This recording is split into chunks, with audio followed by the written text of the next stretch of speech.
안녕하십니까. 조선일보 경제부의 박사기자 방현철입니다. 여러분 코인 투자 정보 어디서 찾으시나요? 혹시 너무 많은 정보에 진짜를 놓치고 있지 않으신가요? 산더미처럼 쌓인 정보를 파헤쳐서 진짜 백의 뉴스를 선별해드리는 10월 21일 목요일 코인 파헤치기 본격적으로 시작해보도록 하겠습니다. 오늘은 알고란의 고란 대표님과 함께 하겠습니다. 안녕하세요. 네, 안녕하세요. 제 소문에 고란 대표님이 돈을 많이 벌었다. 코인으로. 그렇죠. 네, 이런 소문을 벌었었죠. 들었는데 벌었었다가 이제 네. 그 이른바 이 시장에서 말하는 붓다빔 을 받고 붓다빔?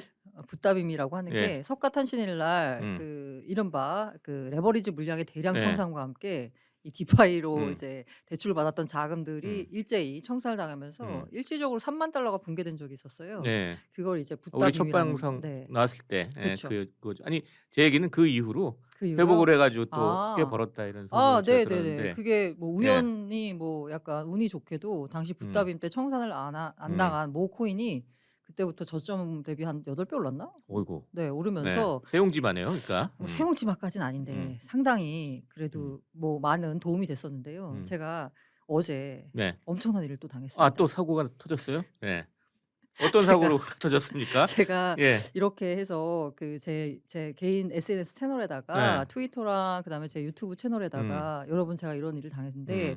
진짜 쪽팔림을 무릅쓰고 제가 공개를 음. 한다. 이거 진짜 조심하셔라라고 했더니 음. 댓글로 인상적인 댓글이 뭐였냐면 네. "아 유튜브 방송 소재 좀 그만 만드세요."라는 댓글이 달렸었거든요. 아니 어떤 일이 있었습니까? 예. 그 요즘 그 네. 2018년, 17년 음. 생각해 보시면 아마 그때 투자해 보신 분들은 아실 텐데 ICO 붐이 있었어요. 네. 그러면서 이른바 무슨 ICO만 한다라고 하면 자금이 정말 구름대처럼 몰렸거든요. 그 그 코인을 새로 만들어서 사람들한테 판매하는 이제 거죠. 판매하는 거죠. 네. ICO 그러면. 왜냐면 네. ICO 해 가지고 그 코인이 상장이 되면 그야말로 음. 이제 가격이 막 급등을 네. 했으니까. 그런데 2018년 시장 하락과 함께 당시 ICO 했던 코인들이 이른바 다 먼지가 된 경우가 굉장히 많았었거든요. 아 물론 그때 ICO 했던 것들 가운데 진짜 뭐 열심히 일을 해서 지금 굉장히 큰 수익을 안겨준 종목들도 있지만 거의 네. 한 90% 이상이 제가 보기엔 먼지가 됐다라고 볼 수 음. 있을 것 같아요.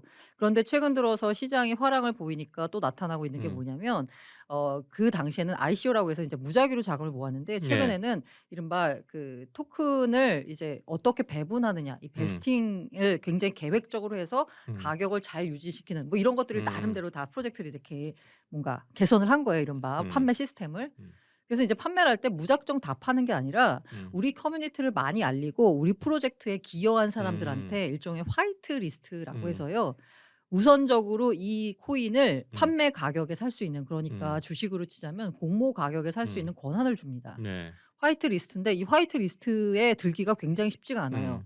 뭔가 기여를 하면 포인트를 줘서 화이트 리스트 명단에 올려주기도 하고요. 아니면 그냥 무작위로 추첨을 하기도 하고요. 대체로 추첨운이 없는지 그리고 제가 기여를 하려면 열심히 텔레그램 방에서 활동하고 예. 이래야 되거든요. 그래서 다 떨어졌거든요. 이게 굉장히 유망한 프로젝트가 있었습니다. 네. 이게 애니모카라고 그때 제가 말씀드린 그 P2E라고 해서 삼성도 투자했다는 그 아, 회사가 예. 뭔가 관련 그 회사가 투자한 프로젝트였거든요. 근데 갑자기 제가 어제 유튜브 방송을 마치고 텔레그램을 확인하는데 저를 멘션을 하면서 "야 너 화이트 리스트 됐으니까 빨리 와서 이거 코인 사."라고 한 거예요. 그래서 대단히 굉장히 기쁜 마음에 그리고 들어갔죠. 들어갔더니 이미 이제 그 메시지를 확인한 지 좀 됐으니까 네. 세일이 30분도 안 남은 상황에서 물량이 이제 차한 거예요, 거의 다. 예예예. 급한 마음에 예. 있는 돈 없는 돈 다 끌어 가지고 네. 이더를 모아 가지고 딱 했습니다. 네. 클릭을 하고 나서 음. 갑자기 쎄한 느낌이 드는 음. 거예요. '뭐지?' 음. 그리고 나서 그때부터 찾아보기 시작하니까 결과적으로는 공식 방을 그대로 베껴서 또 다른 방을 하나 만든 거예요. 제가 뭔가 사기꾼들한테 당하는 셈이네요, 맞습니다. 그러니까. 네. 그래서 제가 그 해당 지갑 주소로 보내라고 해서 그 지갑을 들어가 봤더니 그 지갑은 어제 개설된 지갑이었고요. 그 지갑에 안타깝게도 제가 가장 큰 돈을 넣었습니다. 그리고 그 지갑은 보니까 뭐 이체로도 보니까 이건 당연히 사기를 위해서 만든 지갑이었고요. 이 이더스캔이라는 사이트가 있는데 거기서 가 보면 이더리움 지갑 주소에 그 거래 내역이 어떻게 되는지를 다 볼 수가 있어요. 네. 딱 봤더니 그냥 그 사기를 위해서 만든 지갑이었고요.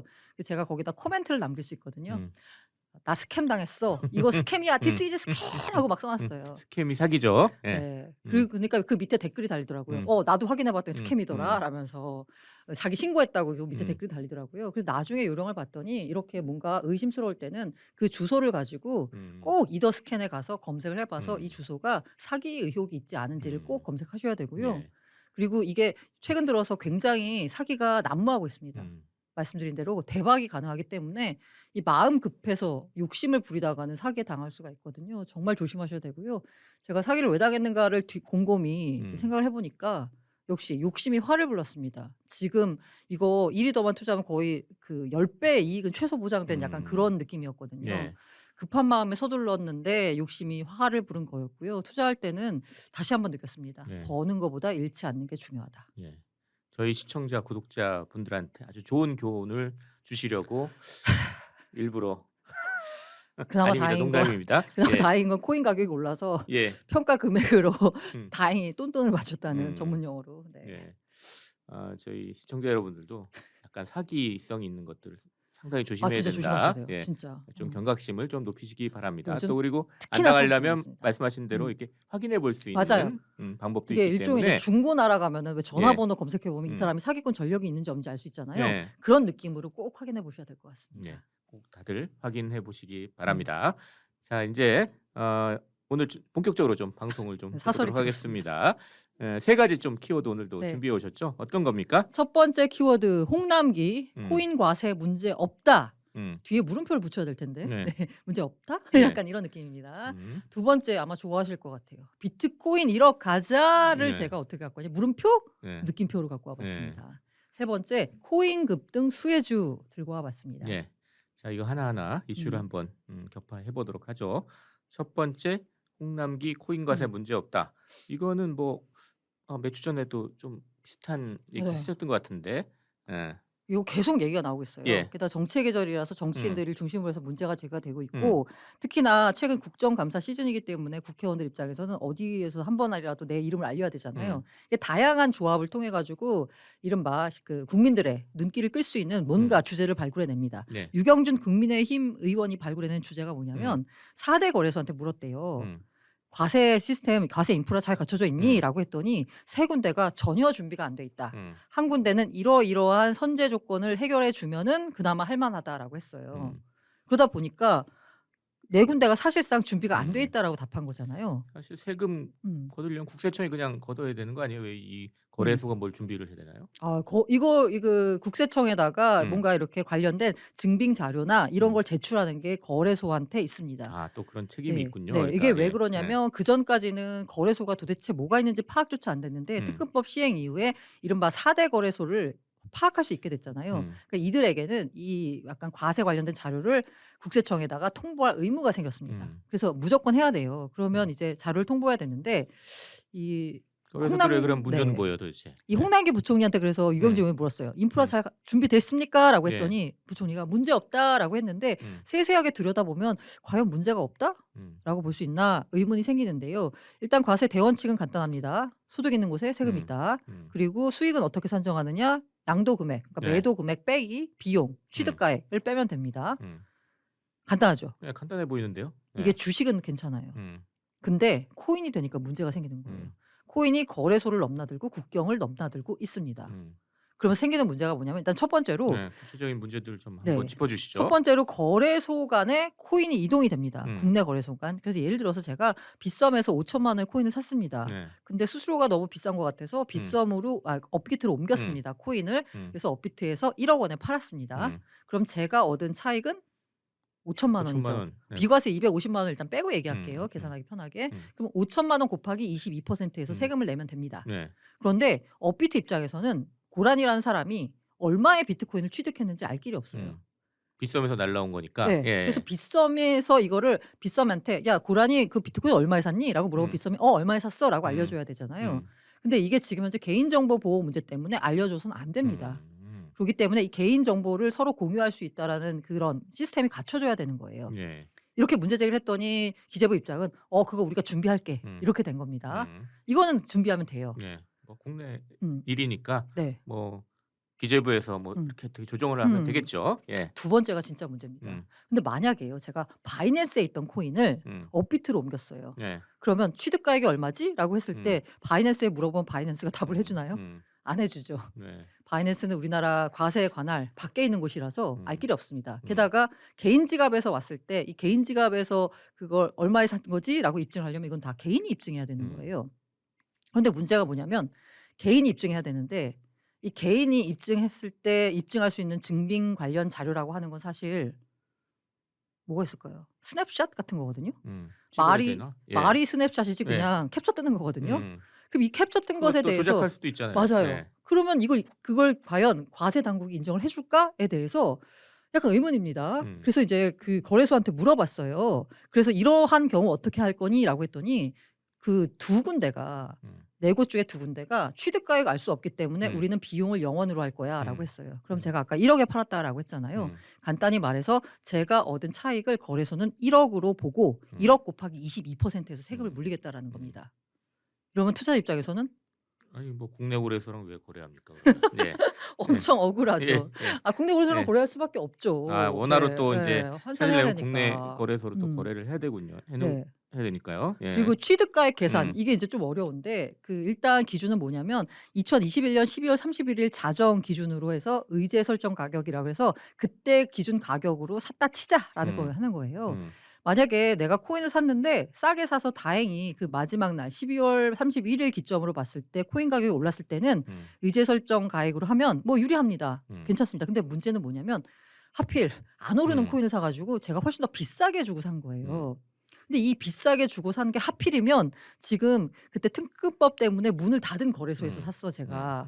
그러다가 이제 업비트로 옮겼다가 치면 취득 가액을 입증을 해야 되잖아요. 입증을 또 어떻게 해야 되나요? 제가 "야 나 사실은 말이야 그 문 닫은 데서 샀거든." 하고 하는데 이 문 닫은 곳에서 혹시라도 산 분들의 경우에는 더 큰 문제가 뭐냐면 스냅샷조차 찍을 수가 없습니다. 문을 닫았기 때문에. 그럼 이 경우는 어떻게 해야 되냐?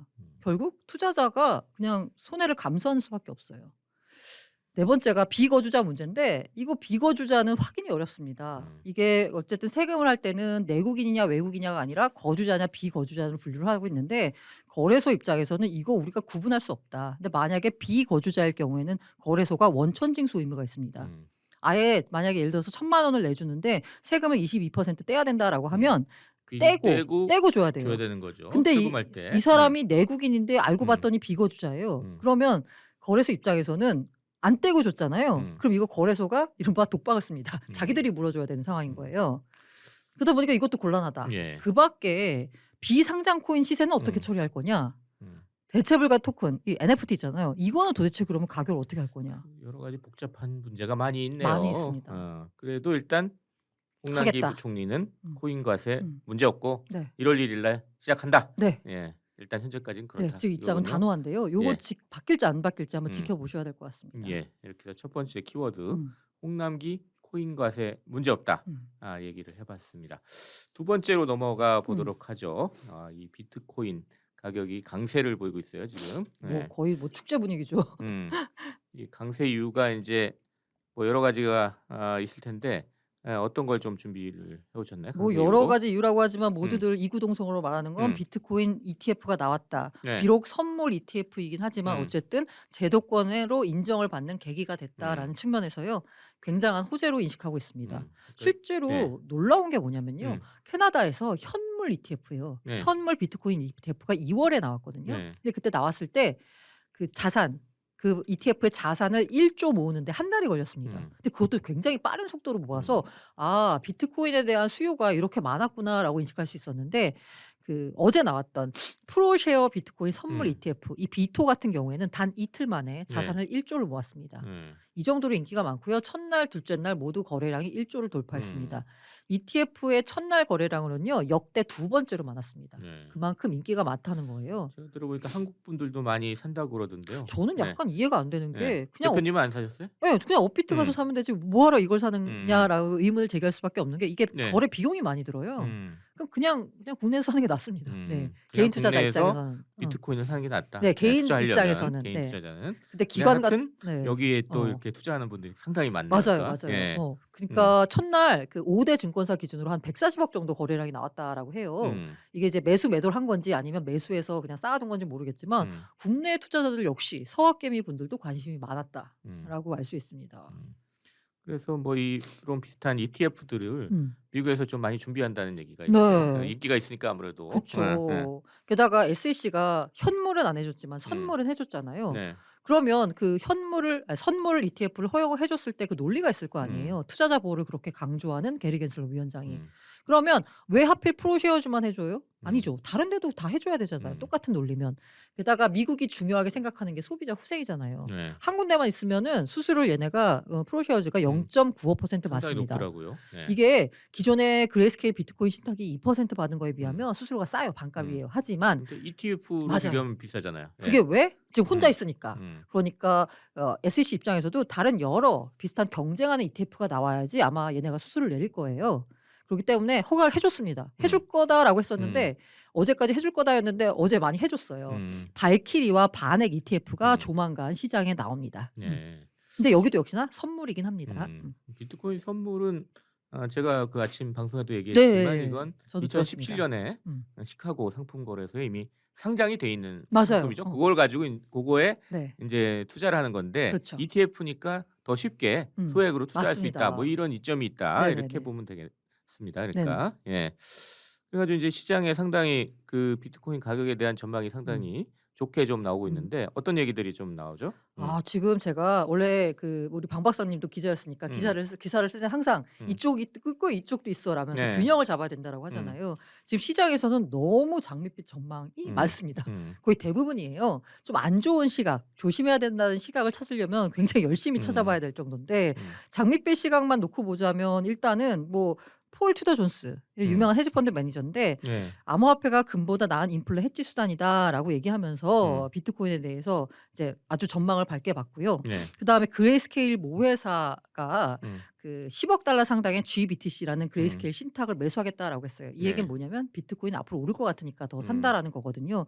그리고 테슬라가 실적을 발표했는데 안 팔았다라고 했어요. 그러니까 테슬라도 이른바 존버를 계속 갖고 가는 거니까 네. 그 기관들의 입장이 이제 달라지지도 않았고요. 그리고 이제 결정적으로 이제 그 비트코인 가격을 전망을 할 때 이 시장에서는 온체인 데이터라는 걸 많이 봅니다. 네. 블록체인으로 거래가 기록이 되기 때문에요. 이거는 누구나 다 들여다볼 수 있는 거예요. 이걸 한번 이제 들여다봤더니 이른바 고래들 있잖아요. 100개에서 100개 있었으면 좋겠네요. 고래들은 이제 비트코인 많이 갖고 있는 투자자들. 맞습니다. 예. 100개에서 비트코인을 10,000개 정도 갖고 있는 지갑을 음. 분석해 봤더니 최근 상승장에 비트코인을 판 게 아니라 되레 사 모았다는 겁니다. 이 얘기는 뭐냐면 상승이 되니까 빨리 차익 실현하자. 네. 빨리 차려서 현금화하자라고 했다기보다는 고래들은 오히려 더 샀다는 거예요. 그리고 우리가 이제 거래소가 비트코인을 얼마나 보유하고 있느냐 이런 물량도 좀 추적을 하고 있거든요. 네. 왜냐하면 거래소에 비트코인이 있다는 얘기는 여차하면 팔겠다는 거거든요. 그런데 거래소 비트코인이 줄고 있어요. 이 얘기는 뭐냐면 앞으로 많이 오를 거니까 내가 개인 지갑으로 빼놓겠다라는 수요로 읽을 수 있을 거거든요. 그러니까 네. 매도 압력이 덜해졌다. 또 하나는 또 선물이 있습니다. CME 선물도 있고요. 바이낸스 선물, 바이비트 선물 되게 여러 개의 선물 거래소도 있는데 공통적으로 나타나는 게 뭐냐면 이 선물 거래소들에서 모두 다 미결제 약정이 사상 최대를 찍었습니다. 미결제 약정은 뭐 간단히 말씀드리자면 이 시장이 어떤 방향으로 움직일 것 같으니까 내가 포지션 정리를 안 하고 계속 들고 가는 거거든요. 그러면 이 방향은 아래일 수도 있고 위일 수도 있어요. 그럼 지금 분위기로 봐서는 시장 참가자들은 위로 갈 거다라고 전망한 사람들이 역대급으로 늘었다는 거죠. 이렇기 때문에 온체인 데이터 지표도 좋고 뭐 전문가들도 막 가격이 오를 거다라는 전망을 하고 있으니까 이 톰리는 16만 5천 달러를 지금 전망을 했습니다. 16만 5천이요? 8천 달러? 8천 5천 달러였나요? 네. 네네네. 그리고 저 그 이게 뭐냐 뭐 1억 9천 이렇게 거의 되는 것 2억 같은데? 정도 돼요 우리나라 네. 돈으로. 그리고 네. 이제 이른바 시장에서 거의 신급으로 지금 음. 추앙을 받고 있는 플랜 V의 음.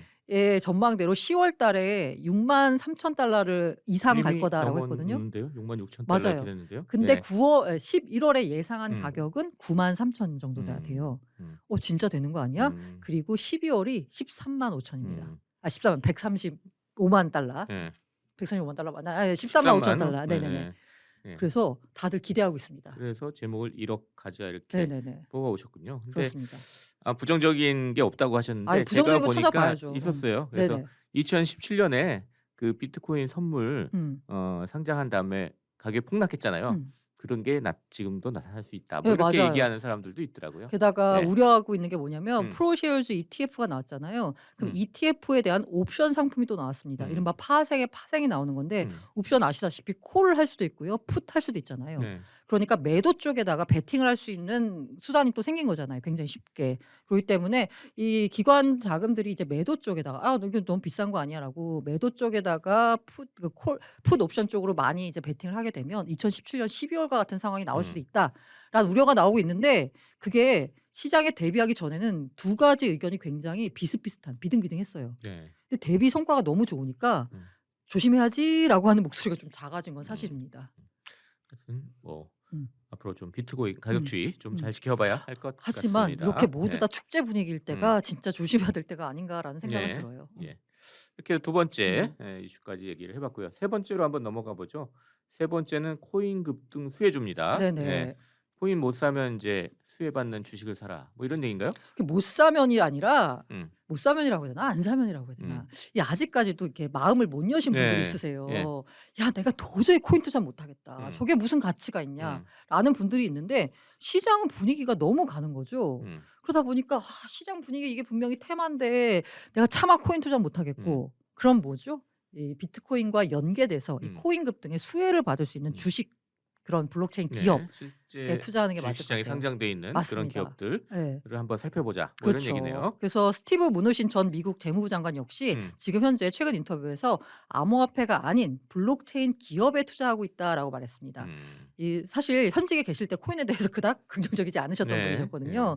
차마 코인 투자 안 되겠지만 음. 이게 블록체인 기업 쪽으로는 이른바 이제 앞으로 갈 거니까 이 간단한 얘기는 기업 실적이 나온다는 얘기잖아요. 네. 그러니까 투자하는데 별로 부담이 없을 것 같고요. 실제로 그 미국 시장에 상장된 그 채굴과 관련된 기업이요. 예. 주가가 정말 굉장히 많이 올랐습니다. 24개 채굴, 거래, 투자와 관련된 24개 글로벌 암호화폐 관련주 주가가 올 들어서 91%나 올랐습니다. 이거는 MSCI 월드 인덱스라고 해가지고 요 전체 시장의 상승률을 보는 게 14%거든요. 네. 요거보다도 훨씬 높고요. 예. 에너지주, 금융주, 기술주 섹터 상승률을 압도적으로 웃도는 수익률입니다. 네. 그러면서 이 채굴 관련된 기업이 이제 수혜를 입는다라는 거고요. 오늘도 보니까 채굴 기업 주가가 막 엄청 올랐더라고요. 채굴 관련 기업에 음. 투자를 할 수도 있겠고 또 뭐 비트코인 관련주 그러면 테슬라가 또 가장 맞습니다. 대표적이잖아요. 아까 테슬라가 잠깐 말씀하셨지만. 네네네. 예. 여기가 그 어제 실적 발표를 하면서 우리가 그 지난번에 한번 조금 팔았었잖아요. 네. 그 이제 판 것에 대해서 테슬라 쪽에서는 야, 우리가 팔리는지 한번 유동성을 입증해 보려고 판 거야라고 해서 야, 이거 뭐야? 뭐 무슨 소리야? 말이야, 방구야 뭐 이런 얘기를 들었었는데 네. 그때 이후로 혹시라도 테슬라가 파는 거 아니야? 라면서 사실 투자자들 입장에서 좀 걱정을 했어요. 그런데 뚜껑을 열어봤더니 하나도 안 팔았다. 그리고 이렇게 비트코인 투자를 통한 평가 이익이 1조가 넘습니다. 그런데 재밌는 건 뭐냐면 테슬라가 지금까지 모두 벌었던 영업이익을 합쳐봐야 비트코인을 통한 평가 이익보다도 적습니다. 그래서 거의 지금 현재 그 비트코인과 테슬라는 일종의 뭐랄까 이 변화된 투자 시장의 흐름을 상징하는 게 아닐까 해요. 코인 시장 그렇고 이제 주식 시장에선 그렇고요. 그리고 또 유망한 뭐 코인 관련 주식들 뭐 이런 것들 추천하기도 하죠. 뱅크 오브 아메리카가 네. 뱅크 오브 아메리카 BOA가 보고서를 냈는데 재밌는 보고서를 냈어요. 비트코인 랠리 기회를 놓쳤다면 이 종목을 주목해라 라면서 12개 종목을 추천했습니다. 예. 종목을 말씀드릴까요? 뭐 재밌는 게 몇 개 있네요. 네. 뭐 페이팔 같은 거. 페이팔에서 지금 비트코인 네. 매매를 지원하고 있죠. 네. JP 모건 체이스가 들어간 건 약간 JP 의문인데. 모건이 네. 의외죠. 제이미 네. 다이먼은 사기야라고 네. 했지만 실제적으로는 JPM 코인을 만들 정도로 이쪽 암호화폐 시장 블록체인 쪽으로 굉장히 많이 연구하고 있습니다. 그다음에 모건 스탠리가 있는데요. 모건 스탠리 왜 들어갔어?라고 보시면 모건 스탠리는 실제로 비트코인 관련된 상품에 굉장히 투자를 많이 했고요. 모건 스탠리가 비트코인을 단일 기업으로서는 가장 많이 갖고 있는 마이크로 스트래터지의 2대 주주입니다. 또 그런 여러 가지 이유들이 있겠네요. 미국 시장 그렇고 한국에선 좀 어때요? 코인 관련 수혜주. 한국에서는 채굴 관련된 기업 뭐 이런 게 별로 사실 산업이 발달하지 않았으니까 한국에선 주로 거래소 관련주가 네. 손에 꼽힙니다. 예. 그러니까 업비트, 빗썸, 네. 코인원과 관련된 기업들. 방송 전에도 주가를 살짝 몇 개 네, 맞습니다. 체크하시던데. 예, 많이 네. 올랐더라고요. 예. 제일 많이 오른 거 예. 보니까 아마 지금 좀 그간 못 올라서 많이 오른 것 같은데 빗썸 운용사인 빗썸 코리아와 지주사인 빗썸 홀딩스 지분을 가장 많이 보유한 비덴트라는 회사가 오늘 20% 정도 올랐어요. 이게 아마 이 이제 비트코인 가격 상승 흐름에 따라서 한 거였고, 근데 사실 지금 현재 그냥 길게 좀 시계열을 길게 봤을 때 가장 많은 수혜를 본 건 우리기술투자. 두나무 주식을 7.6% 들고 있습니다. 네. 그리고 두나무는 업비트 예, 이제 운영사입니다. 예. 네. 그리고 하나투자증권 여기도 아마 증권주끼리 놓고 보시면 하나투자증권에 무슨 일이 있어? 라고 할 정도로 아마 굉장히 강세를 보일 거예요. 하나투자증권이 6.1%의 두나무 지분을 들고 있습니다. 그리고 게임빌 같은 경우에는요. 이게 코인원 2대 주주로 올라섰습니다. 그러면서 최근에 여러 가지 사업 재편과 함께 주목을 받으면서 주가가 근래 엄청 많이 올랐어요. 이 정도로 이제 주목을 받고 있죠. 국내에서는 이제 그 코인 거래소 관련 관련주. 주식들이 네네. 상당히 요새 주목을 받고 있다. 네네. 저 비트코인 가격도 오르고 뭐 상당히 화랑세를 음, 보이면서 음. 이런 현상이 벌어지고 그 있다까지 재밌는 게 소개를 해주셨습니다. 이게 예. 얘기가 되는 게 얼마나 돈을 많이 버냐면 음, 카카오가 음, 올해 상반기 하루에 100억씩 벌었습니다. 음, 그리고 오늘 아침에 매일경제가 단독 기사로 쓴 거라서 사실인지 제가 물어봤더니 네. 홍보실이 모른대요. 이게 모르는 얘기인지 모르겠는데 아무튼 모른다고 하면서 드디어 이 두나무가 우리은행이 지금 민영화를 하면서 예금보험공사 지분 약 10%를 팔려고 하고 있는데 거기 입찰에 들어갔다라고 합니다. 돈이 이쪽도 많아서. 한번 주목을 한번 네네네. 해봐야 되겠네요. 자, 이제 코인 파헤치기 이제 거의 마칠 시간이 다 됐는데요.